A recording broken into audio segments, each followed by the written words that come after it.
আজকে আমি এই মাদ্রাসার শুরু থেকে ৩৬ বছর চাকরি করে গেলাম। আমার সেই ফসল আমরা যে কী করতে পেরেছি তার বহিঃপ্রকাশ ঘটেছে। তারা আমাকে যে এত ভালোবেসেছে, সেই ভালোবাসার বহিঃপ্রকাশ আজকে তারা ঘটাই দিয়েছে। জানি না তাদের জন্য আমি কতটুকু করতে পেরেছি।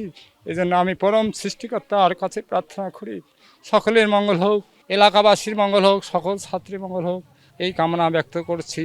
এবং আমি যতদিন বেঁচে থাকবো ততদিন তাদের কথা স্মরণ করে যাব। আজকের যে অবস্থা তাতে খুবই ভালো লাগতেছে। বিদায় যে মর্মান্তর ব্যথা বেদনার মধ্যে ভরপুর, তারপরেও এখানে ব্যতিক্রম একটি বিদায় অনুষ্ঠান।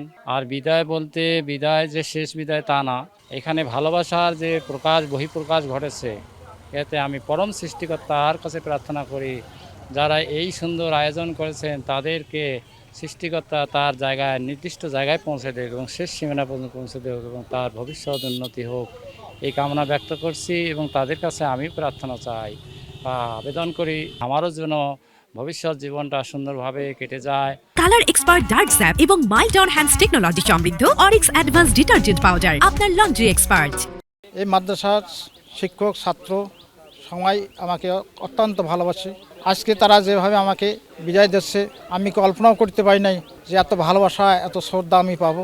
তাদের এই ভালোবাসা এই শ্রদ্ধা আমি কোনোদিন ভুলতে পারবো না।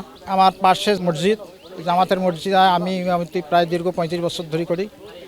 এখানে কোনো আমি স্যালারি নেই না, শুধু আমাকে ওই প্রতি বছর ঈদুল ফিতরের সময় ওই কিছু একটু নামসাম কিছু দেয়, হ্যাঁ সামান্য কিছু দেয়। তাছাড়া আমি কোনো দাবিও করি না, আমার কোনো চাওয়া পাওয়া নাই। কারণ যেহেতু নামাজ পড়তে হবে, নামাজ পড়া লাগবে, আমার এলাকার মসজিদ, আমি এই হিসাবে ইমামতি করে যাচ্ছি ইনশাল্লাহ।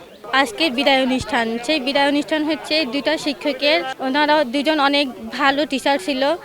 ওনারা সব স্টুডেন্টকে অনেক ভালোভাবে শিক্ষা দিছে, নিজের ছেলে মেয়েদের মতো আদর করছে, স্নেহ করছে, নিজের ছেলে মেয়েদের মতো শিক্ষা দিছে। আমি ওনাকে সহসভা যদিও ওই প্রধান হই, আমি কিন্তু ওনাকে সহকারী মনে করতাম না, আমি ওনাকে বড় ভাই হিসেবে মনে করতাম এবং বড় ভাই মনে করেই ওনাকে দায়িত্ব উনি পালন করছেন। এবং ঘটনা হয়েছে যে আমি সবসময় জন্য বলা ছিল যে আমি না থাকলে উনি এখানকার পরিচালক বা ইনি প্রধান হিসেবে দায়িত্ব পালন করবেন। ইনি আমাকে যথেষ্ট সহযোগিতা করছেন এবং উনি এলাকায় যে তার পার্শ্ববর্তী যে মসজিদ আছে সেখানেও দেখা গেছে যে উনি প্রায় 30-35 বছর থেকে সেখানে ইমামতি করতেছেন। এখন ইমাম বেশি দিন লাস্টিং করে না, ওনার সাথে দেখা যায়, কিন্তু উনি দেখা যায় যে দলবন্দির বিশেষে এলাকাবাসী সবার কাছে প্রিয়।